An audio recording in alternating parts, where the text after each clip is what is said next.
When I was 13, my family moved to a quiet, forested town in northern Oregon. The house we moved into was simple 2 stories, creaky floors, surrounded by tall, dense trees.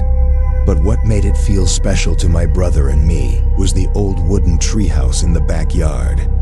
It sat about 15 feet up in a massive oak, weathered by time but still sturdy. We spent nearly every evening up there reading, playing games, watching the stars. It became our little escape, a place where we felt safe and free. That changed after the first week. One rainy afternoon, I noticed deep scratch marks on the floorboards near the trapdoor. They were long, sharp, and far too deliberate to be from weather or time. I brushed it off. Maybe an animal had gotten up there once. But that night, as I lay in bed, I glanced out my window, which faced the treehouse. Through the thick branches, I saw a faint flickering light like a flashlight moving around inside.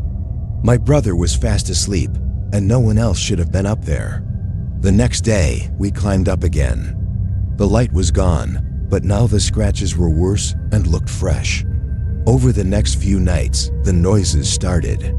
Crunching leaves, slow, heavy footsteps outside, and a tapping sound from the treehouse.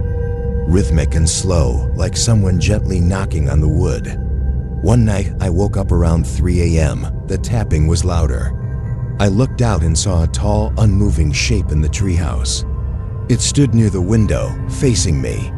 I couldn't make out a face, but I knew it was watching. After that, we stopped going up there. But it didn't stop watching. The whispers came next. Faint, hushed voices from the backyard, sometimes from the treehouse, other times right beneath my window. My brother heard them too, but we never told our parents.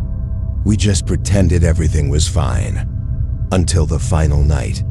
A heavy storm rolled in, thunder shaking the house, rain hitting the roof like nails. I was wide awake. I looked out at the treehouse as lightning flashed across the sky. In one flash, I saw it pressed against the window inside the treehouse. A pale, inhuman face with hollow black eyes, and a mouth stretched far too wide.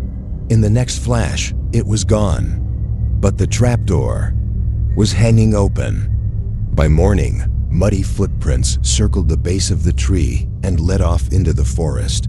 No one knew who or what made them. We sealed the treehouse shut that day. A few months later, we moved again.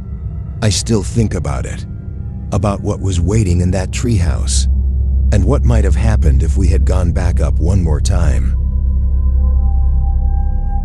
Back in college, my roommate Josh invited me to spend a weekend at his family's cabin in the mountains. It was a peaceful, isolated place. No cell service, no neighbors, just trees for miles. On the second day, while exploring the edge of the property, we found a treehouse half collapsed in an old maple. It was strange. Josh said it had never been there before. And judging by the way it leaned awkwardly, like it had twisted with age, it hadn't been used in a very long time. We decided to climb up just to check it out. Big mistake. Inside, the walls were covered in charcoal writing. Not just scribbles, words, phrases, all repeating the same sentence in different sizes and languages. Don't listen to the whisper. At first, it felt silly, like a prank or some abandoned art project. But as soon as we left the treehouse, things started to feel off. That night, while sitting by the fire, Josh suddenly stood up and said, "Do you hear it?" I didn't. He stared toward the woods, expressionless, and started walking. I grabbed his arm to stop him, and he just shook his head like he was waking from a dream. Later that night, I heard it too. A faint whisper, like it was right next to my ear. Just a few indecipherable words, but they made my skin crawl. I couldn't tell where it was coming from, inside or outside. But it grew louder the longer I ignored it. I put in earbuds, blasted music, tried to sleep. But every hour, the whisper returned. Louder, clearer. By morning, I found Josh outside, barefoot in the cold, staring up at the treehouse. He looked like he hadn't slept. His eyes were red. And he just kept mumbling, "It talks more at night." We packed and left that day. A week later, I asked Josh if he ever went back to that cabin. He said it burned down. No known cause.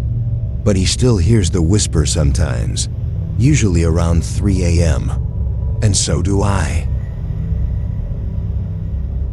A few years ago, my girlfriend and I rented a small place in a quiet neighborhood while we were in between apartments.